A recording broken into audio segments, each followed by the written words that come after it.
Your choice, why are you guilty? अपनी ज़िंदगी में खुश होने या खुश रखने या खुश रहने की वजह से आप गिल्ट में क्यों चले जाते हैं? It is okay, you have a right to be happy, you have a right to explore the world and please don't be guilty at the same time और rude. Or rude. That's very important. Be humble, Yeah. be kind, be empathetic and live your life.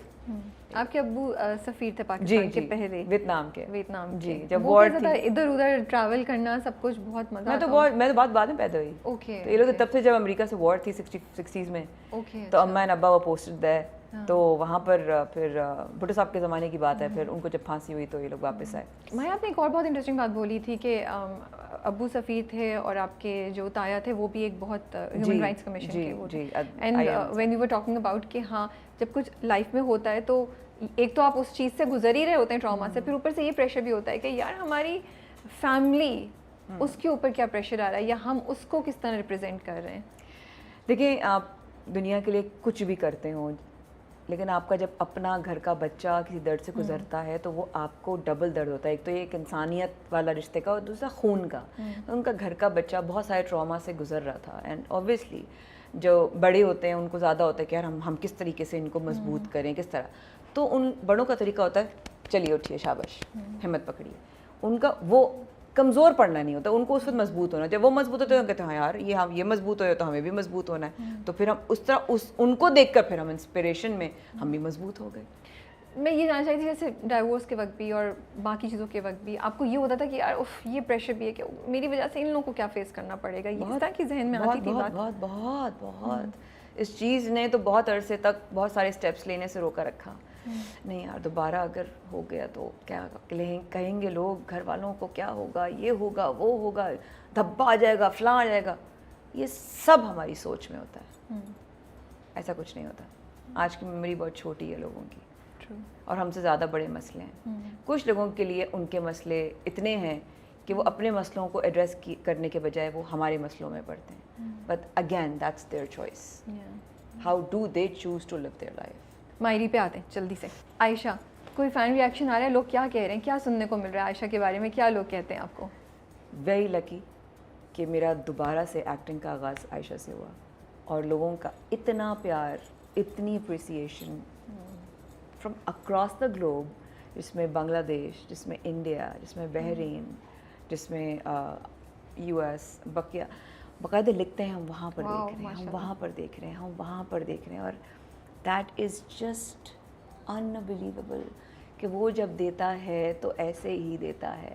अब जब अता होगा तो सोच समझ के उसको लेकर चलना है. माशाल्लाह. बस ये एक मुझे सीखना है कि सोच समझ के, ग्राउंडेड, डीप ब्रेथ, आंखें नीचे, कोई मसला नहीं. कोई चीज़ आती है ग्रेट, नहीं आती है तब भी उसका शुक्र है. आयशा चली जाती, छोड़ देती अगर उसकी पीछे फैमिली फाइनेंशियली स्ट्रांग होती? Is that one of the reasons she is not? बिल्कुल होता. फाइनेंशियली स्ट्रांग होती या उसको पता होता वो पढ़ी लिखी है, जिसको उसको बार बार इस सीरियल में कहा गया है गाहे बगाहे कि तालीम होती ना तो कुछ कर सकती थी अपने लिए. एक्सपोजर कोई नहीं था, उसको घर में रही, घर में बड़ी हो गई, छोटी सी शादी हो गई उसकी. तो यही था कि जब मेरी छोटी में हो गई, मेरी बच्ची की छोटी में ना हो ना. तो वो इस तरह का था कि वो तो सही तरह बड़ी भी नहीं हो पाई. आप कितने लोगों को देखते होंगे जिनकी छोटी उम्र में शादी हो गई, उनके अंदर एक बचपना होता है क्योंकि उनकी छोटी छोटी उम्र में वो तो बहुत सारी चीज़ें एक्सप्लोर ही नहीं कर पाते ना अपनी. तो इसलिए उनके अंदर वो छोटा सा बच्चा रह जाता है एंड इट्स अ ब्यूटीफुल बच्चा that inside them. So that happens in our society. And हमारा करने का मकसद भी सिर्फ यही था कि हम ये सिर्फ एक पर्सपेक्टिव आपके सामने रखें कि छोटी उम्र की शादी होना अच्छी गलत की बात ही नहीं है.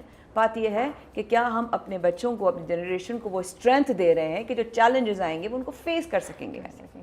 अच्छा, जो दूसरी शादी का कॉन्सेप्ट है या दूसरी शादी का जो ट्रैक है इसमें, उस पर आपको कंसर्न था कि लोग कैसे रिएक्ट करेंगे? नहीं कंसर्न नहीं था, because that happens in a society. I mean I been a social issues पे करने वाली एंकर, तो मुझे कोई ऐसा नहीं था कि लोग क्या कहेंगे. मुझे पता है हमारे यहाँ अभी तक उसकी एक्सेप्टेंस नहीं है. वो जो मैं बोलना चाह रही हूँ वो ये है कि क्योंकि जो हस्बैंड है आयशा के, वो मतलब आयशा ने एक्सेप्ट कर लिया. आयशा को हम नहीं देखते, जितना मैंने देखा ड्रामा, कि वो उस पर बार बार उसकी ज़िंदगी में इस इशू पे वो शिकवा करती है, बट वो उसकी ज़िंदगी में सख्ती नहीं क्रिएट कर रही है उसकी वजह से. वो उस चीज़ को अपने अंदर वो बोलती है तो दुख से हल्का सा. शी इज़ नॉट कि वो रोती रहे, मारती रहे, वो जुमला हर वक्त you see her going on, एक ऑरा है सैडनेस का, एक ऑरा है उसके अराउंड के यार मेरे साथ क्या हो रहा है और मेरी बेटी के साथ क्या नहीं हो, ये लेकिन ये नहीं है कि उसने हर बात पे अपनी मियाँ को ताना दे। I don't see that happening. वो ऐसा नहीं कि वो उसने देख लिया ना कि उसका शेल्टर जो थे वो चले गए, अब उसको रहना तो है, तलाक लेके जाएगी कहाँ, जहाँ यही तो है ना नॉर्म्स हमारे सारे, जो हम इसके बारे में खुल के बात नहीं कर पाते हैं कि कहाँ जाएगी वो, कैसे रहेगी वो, कौन सपोर्ट करेगा, उधर भी तो उसकी सौतन की बहन है, ये सारे डर उसको एक जगह कोने में बिठा के रखे हुए कि मैं जाऊँ तो कहाँ जाऊँ। फिर उसकी वो एक होप होती है, उसकी बच्ची वो कहती नहीं मैं आपके साथ हूँ, मैं आपके साथ खड़ी होंगी, मैं आपको अकेला नहीं छोड़ूंगी, और वो उसकी ताकत बनती है। तो जब भी वो हिम्मत भी करती है ज़िंदगी में कि हाँ यार अब मैं यहाँ इस घर में रहती हूँ बिकॉज मेरी बच्ची मेरे साथ। क्या हम आयशा को स्टैंड लेते हुए देखेंगे after some time? Well, for that you have to watch. You have to watch कि because मैं अक्सर ये सोच रही हूँ, मैं चाहती हूँ कि वो एनी के साथ ना कर रही है, काफ़ी कुछ कर रही है, बट मुझे इंटरेस्टिंग लगता है कि वो आलू वो सब जो खाने की चीज़ें कर रही है ना, जो वो कर सकती है आयशा। इंटरेस्टिंग है कि हमें पता है कि आयशा इसी दायरे में रहते हुए एनी के लिए चीज़ें कर सकती है। I want her to cross that line and stand up. आप देखिए क्या है, बहुत मेहनत कर रही है टीम, अभी भी शूट पे ही जा रही हूँ यहाँ से, और सब लोग बहुत जान मार रहे हैं, एक बंदा बहुत जान मार रहा है, and including the production team. So हम सबकी मेहनत है और लोगों को पसंद आ रहा है, हम सबकी मेहनत वसूल हो रही है।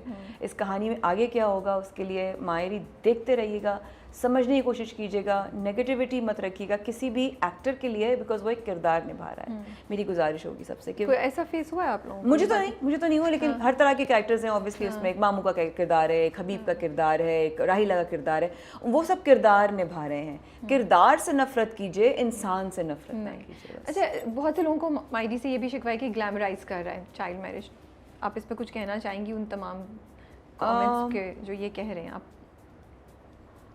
नहीं, ऑफ कोर्स नहीं, वो तो नहीं है। हाँ। नहीं, क्योंकि एक कहानी है, कहानी मास्टर से उठाई है, और ग्लैमराइज तो कहीं भी नहीं कर रहे, इतनी मुश्किलें दिखा रहे, इसमें ग्लैमर कहाँ से? ग्लैमर कहाँ है? मैं तो या उसको पॉजिटिव वो करे, मैंने तो कहा वो तो रो रहे हैं बेचारे, सब लोग रो रहे हैं उस शादी के बाद। रो के हमने जो है ना, हमने बहा दिए नहरें यहाँ पर, हम उसको कहाँ से इतना जो है उसके ग्लिट्स एंड ग्लैम, उसके अंदर कुछ भी नहीं है ऐसा।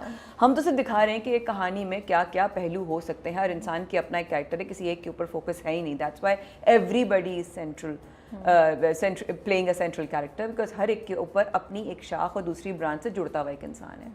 तो I think it's everybody's story. हम कहीं ना कहीं किसी और से रिलेट कर पाते हैं, कभी किसी और से रिलेट कर पाते हैं, and that is what a good entertainment drama is.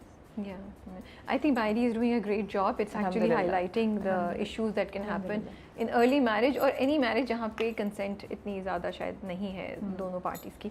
Thank you so much for your time.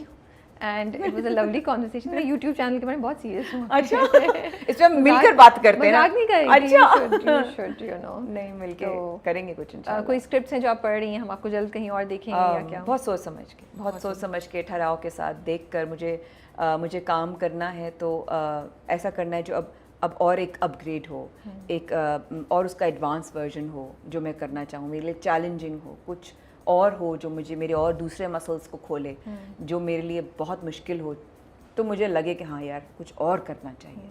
कुछ और करने का मतलब ये नहीं कि मैंने इसमें बाल मेरे लंबे थे तो बाल छोटे हो जाएं। कुछ और करने का मतलब ये कि as an actor I have more canvas to play in. We wish you all the best.